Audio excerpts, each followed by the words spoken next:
Europe 1. 12h46 sur Europe 1, c'est la suite des invités d'Europe Midi avec Jean-Michel Apathy et Maxime Switek. Les invités d'Europe Midi, plus 25% pour la production d'énergie solaire en France en 2015, plus 23% pour l'éolien, on en parlait dans le journal de midi et demi.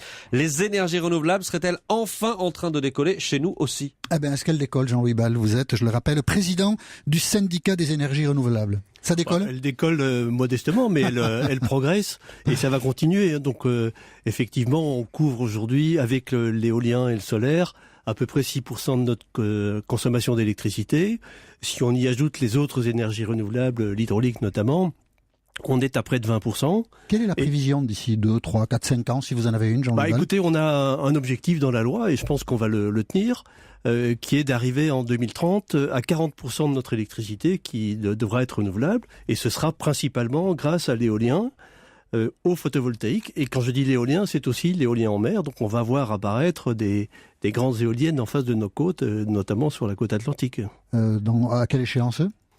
Mais les premières éoliennes devraient voir le jour donc sur la côte atlantique entre 2018 et 2021. Ça va rouspéter, non? Il va y avoir beaucoup de débats sans doute autour de ce paysage qu'on défigure, de cet horizon qu'on assombrit avec des éoliennes. Écoutez, les débats ont déjà eu lieu pour les premiers. Donc il y a 3 parcs de 500 mégawatts chacun qui ont fait l'objet d'une enquête publique et qui viennent de recevoir un avis favorable. Et ce seront donc les premières éoliennes qui seront installées. Où ça? Au large de quelle côte? C'est la Bretagne et la Normandie. Bretagne et Normandie, là où il y a des vents. Vous savez, elles sont assez loin, elles sont à 15 km du rivage. Donc on les verra, mais on verra des bâtonnets qui tournent à l'horizon. On en reparlera. Quel est l'investissement nécessaire pour arriver à cet objectif de réduire à 50% la part de production d'électricité par le nucléaire? Donc quel est l'investissement nécessaire dans les énergies renouvelables? Pour le moment, on est à des investissements qui sont de l'ordre de 2 à 3 milliards par an, qui sont entièrement des investissements privés. Privé. Et il faudra l'augmenter parce que pour le moment on augmente en gros de 1% par an la part des renouvelables dans la consommation d'électricité. Si on veut arriver aux 40% en 2030, il faudrait faire entre 1,5 et 2% chaque année. Donc il faudra investir entre 3 et 4 milliards chaque année. Éolien, beaucoup d'énergie fournie par le solaire, pardon. J'avais le solaire en tête, je cherchais, c'est pour ça que je patinais. Beaucoup d'énergie fournie grâce au solaire? Pour le moment, le solaire, c'est à peu près 1,5% de notre électricité. Mais c'est l'énergie qui va connaître la plus grande progression avec l'éolien. Il faut beaucoup de subventions pour une énergie comme ça, non?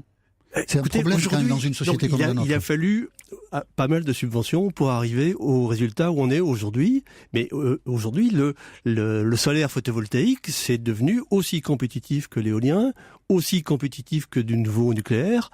Et donc, ça ne demande plus réellement de subventions. C'est devenu une énergie très compétitive. Et c'est pour ça que dans le monde entier, ces énergies se développent malgré le prix bas du pétrole que vous avez évoqué tout à l'heure. Oui, qui est sans doute une donnée à prendre en compte et qui peut être un obstacle pour le développement des énergies renouvelables. C'est un obstacle, mais personne ne se fait d'illusions. L'histoire pétrolière, elle a connu beaucoup de mouvements de haut et de bas, et on en connaîtra encore. Et donc, le pétrole, un jour ou l'autre, remontera. Personne ne peut dire quand, ni avec quelle ampleur, mais ça viendra inéluctablement. Bon, en tout cas, Jean-Louis Ball, vous dites que le décollage est modeste, mais on peut dire qu'il est réel aujourd'hui. Il est modeste et il est en progression. Donc, on va continuer, et les 40% d'électricité renouvelable dans notre mixte, on l'atteindra. Et je voudrais souligner que ça permet, au passage, de fermer des centrales parmi les plus polluantes. Donc, l'année dernière, on a fermé 6 centrales au charbon, charbon importé, charbon qui nuit à la qualité de l'air et charbon qui émet des gaz à effet de serre. Et on devrait fermer Fessenheim?